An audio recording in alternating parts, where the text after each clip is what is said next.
Well, hey everybody, Mr. Mack here. I'm reading to you today from a different area in my home, my comfy chair um, that seems to have a magic power over me and causes me to fall asleep. Anyway, um, I'm using my most awesome, amazing telephone stand. I use my telephone to record all this stuff. And I was given the most amazing telephone stand by a student of mine yesterday. Thank you, Ben. And it is so helpful and so useful and so awesome. And so I decided to try this, uh, and see how it goes. And it seems to be going pretty well. Um, so yesterday, or chapter 10, we were in the point of view of Kimberly Tooley, another character that goes to Hiawassee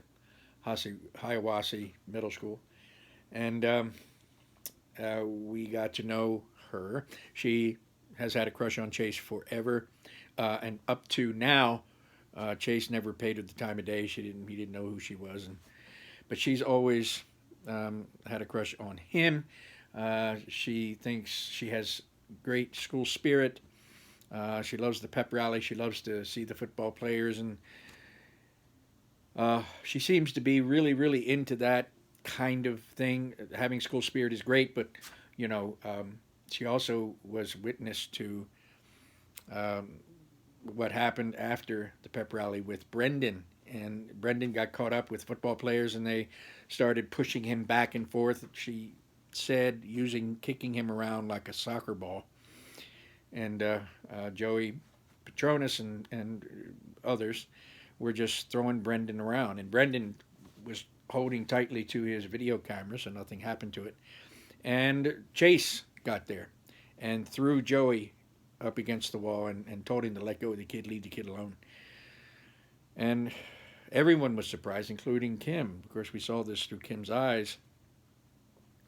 But the football players, were upset with Chase coming to the rescue of Brendan, who, to the football players, Brendan's a nobody, a geek, a nerd, whatever, a video club person. And Joey was mad, and and his two best friends, and I hate to use air quotes, but two of his best friends, Aaron and Bear just left with the other football players, angry with Chase that Chase would, uh, you know, uh, put his hands on Joey and take up for Brendan. And then Aaron basically said, you know, what you did was wrong. Uh, all you had to do was tell Joey to leave him alone, and he would have, but no. And so Aaron nor Bear stood there with Chase. They left him and abandoned him with the rest of them. And the thing about friends is, if somebody when you're not there is going to have your back, if somebody when you're not there is going to defend you if needed, and someone who when you're not there will be loyal, that's a friend. You know, there's a lot of ways to know what a true friend is, but leaving you in the lurch, that's not a good testament of friendship. So anyway, Kimberly Tooley, she's all about Chase. She's all about this. She did get to meet Chase. Of course, Chase doesn't know who she is. He does now, and he was very kind and gracious to her. And she told him, "Call me Kimmy," which of course was kind of a lie. But so when he left, he said, "Okay, bye bye, Kimmy," and that just made her millennium. We are going to meet in chapter 11 Aaron Hakimian. I'm hoping I'm saying his name right. Aaron Hakimian. Teachers, we always have awesome names, but sometimes Aaron Hakimian. That is chapter 11. So let's get started here. My dad always uses this expression: if it looks like a duck and it quacks like a duck, it's probably a duck. I like that expression too. I've used it, and my father and grandfather and others have used it as well. Well, that isn't always true. It looks like Ambrose and it talks like Ambrose, But no way is that Ambrose. How can a person be so different just because he fell on his head? Okay, he's sidelined from football. Nothing you can do about some dumb doctor's orders. And amnesia? That's pretty out there, although Wikipedia says it's real. But even if every single memory is erased from your head, wiped clean, like my phone when I dropped it in the toilet, you should still be able to be the same person, right? Chase just isn't. That's not the kid Bear and I grew up with, played sports with, broke all the rules with since we were in second grade. So Aaron, this is, Aaron, Aaron and Bear. Aaron's finding it hard to understand this friend that he pretty much grew up with, recognizing him. Chase just isn't. That's not the kid Bear and I grew up with. You can see it in his eyes. He looks at us like he barely knows us or any of the Hurricanes, for that matter. I guess I understand that. We're like new people he just met for the first time.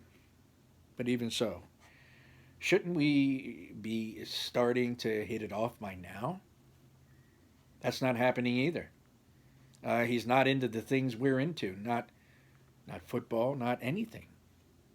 That hurts. I get that his memory's erased, but is our whole friendship erased too? Being boys with someone just isn't a bunch of stuff you did together in the past. There has to be more to it than that. But right now, it's like we've got zero in common with the guy. Worse, the kids he does have stuff in common with are all losers. The video club. Really? The Chase I knew wailed on those guys worse than any of us. Now they're who he wants to hang out with? Who's next, huh? The Care Bears? And those wusses have totally forgiven him too, except for Shoshana, for obvious reasons. I wonder if he's figured that out yet. The big question is this.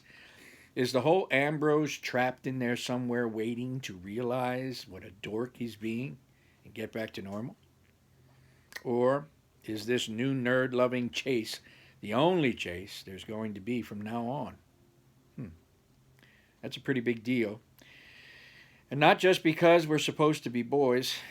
He has something that belongs to all three of us. Something important. What if he doesn't even know he's got it? Bear isn't a deep thinker. He's all action. Dude, this is stupid. Let's just ask him.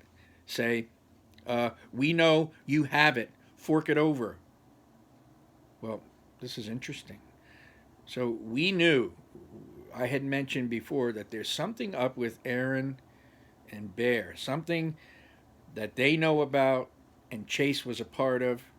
But of course, with Chase memories being gone, it's gone too. And I think we're getting closer to what that thing is. Evidently, Chase has something that belongs to all three of them. The guy has amnesia, I reason. I tell Bear. That means he might not even remember where he put it. Bear snorts. You buy that? Trust me, he remembers just fine. That thing's valuable. He's faking all this amnesia stuff so he can keep it all for himself. You're talking about our boy, Bear, I exclaim angrily, giving him a shove that would put one of those video dweebs halfway across town. You're a jerk for even thinking that, Bear. He shoves me back. Then you're a jerk because I know you're thinking it too. But I'm not thinking it, honestly. If Chase is just punking all of us with that amnesia stuff, that would be better. If tomorrow he says, "Ha, fooled you," I might be ticked off for a day or so, and then I'd take his hand for putting one over on us. Then I'd shake his hand for putting one over on us. Mostly, I'd just be glad to have the old Chase back. One way or another, we've got a problem, I tell him. If we face him with it, and he honestly doesn't remember, then we've just confessed to a guy who isn't really our friend anymore. Big deal. It is a big deal, I persist, because the new Chase is a goody-goody. He stands up for the losers. He does community service when he doesn't have to. If he forgot what he did, I don't want to remind him. A guy like that could turn all three of us in because it's the right thing to do. Bear, are you understanding me? Unless he's lying, Bear says grimly. And we'll deal with that too, if necessary. We just gotta wait and see, Bear. There's a time jump. There's nothing more frustrating than trying to squeeze the truth out of someone when you can't let him know what you're trying to get him to say. I'm a plain guy. I like plain talk. But in this case, it's too dangerous. Our best chance is to coax it out of him at the Graybeard Motel. But it's not so easy there either. Bad enough he does community service when he's off the hook. Why does he have to be so gung-ho about it? It's depressing to watch him. He delivers more snacks in 20 minutes than Bear and I could stretch into a whole afternoon. And in that extra time, he reads to people, he pushes wheelchairs around, he helps the old fogies with cell phones they don't have a prayer figuring out. It's just me, Bear mutters. Or is he deliberately trying to make us look bad? You know, I think Aaron and Bear are bullies, are schmucks, you know. But I think Aaron has something. In a way, Aaron is defending him when he's not there.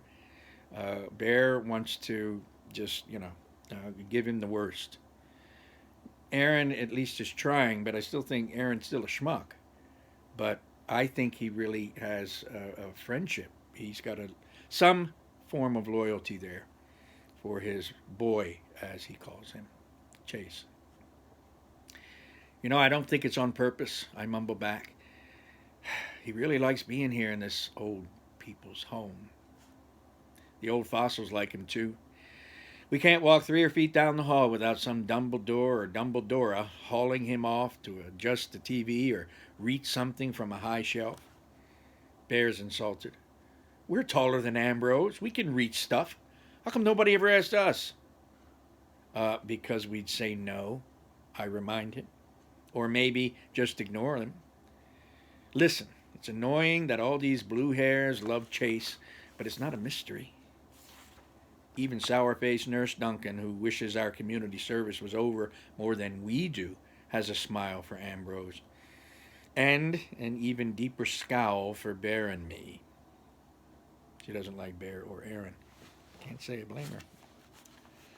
Doesn't help that Chase has forged the closest friendship of all with the one resident he should be staying away from, that crotchety old warhorse in room 121. Remember, Mr. Sawway. Wouldn't you know it? The one graybeard who hates everybody and who all the other graybeards hate right back has decided to love Ambrose. Go figure. It's those stupid Korean War stories that brought the two of them together.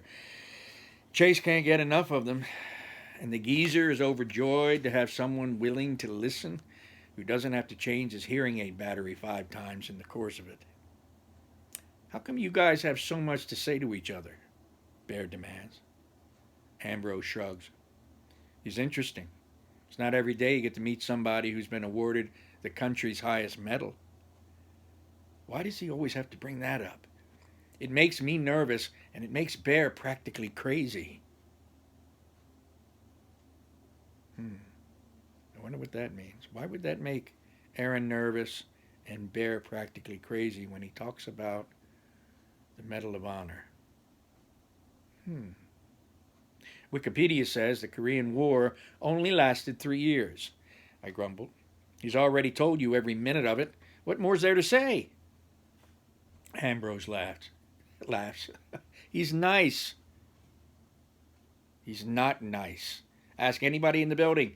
He calls noise complaints on squeaky wheelchairs. He yells out spoilers on movie night. The nurses hate him even worse than we do. If this was a reality show and they got to vote somebody out of Graybeard Motel, he'd be out on the street. But Chase gets called away to wheel Mrs. Berglund to her weekly canasta game, as if one of the orderlies couldn't do it. Maybe he just likes war stories, I offered the bear. You ever think about that? Maybe he just likes to tell stories. He isn't buying it. He never liked war stories before, Bear says. And that's the whole problem. We know the kid, but we don't, which makes it almost impossible to figure out what's going on inside Chase's head or how worried we should be. Well, that's the end of chapter 11. Well, there is definitely something. Something that the three of them did. Something perhaps the three of them did that would be considered bad, perhaps even illegal. That clue about Aaron refers to Chase as Ambrose. As Ambrose, bringing up, Mr. Solway's Medal of Honor about the war stories and the Medal of Honor. Aaron says, why does he got to keep bringing that up? It makes me nervous and makes Bear crazy. There's something to do with that. Something. These boys go into the rooms and they do what they do, and they've been rude, obnoxious about it, even though it's a community service thing. They don't have any, or all three of them didn't have compassionate hearts or the need to help in any way. They would eat the snacks and drink the juices and take money, perhaps take other things from rooms. I'm wondering now. I don't know. I don't know. There could be hope. I believe there's hope for anyone, perhaps, but I think there might be hope for Aaron. I don't know. Aaron, I think, truly likes Chase, and but because Aaron has become who he's become, just like Chase became who he became, the only reason Chase is different is because of the amnesia. All of his memories of the things he did and were part of, it's all gone. It's hard for somebody to change completely, unless, like in Chase's case, they get amnesia and forget everything. So I don't know. I have hope for Aaron. I don't know if I have much hope for Bear, but we'll see. Take care of yourselves. Come back. I kind of like it here. I like it sitting in there and telling my stories too, but this was kind of cool. Let me find the button here. Take care of yourselves. Have a great rest of your day. Bye-bye.